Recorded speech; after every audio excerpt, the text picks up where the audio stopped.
Hey guys, so as you can see, my desk is a mess right now because I'm rebuilding. And basically, a while back, I quit.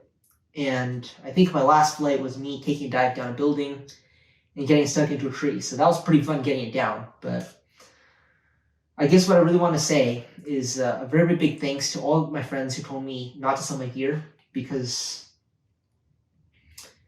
they're really right about me wanting to get back into the hobby at some point. And look at me today, I guess. So yeah, otherwise, I'm probably putting my money into sub 250G now because I bike a lot more, and I would really like to take this stuff on a bike adventure, and as a weight weenie, this makes more sense than a 6-inch Alien, so yeah.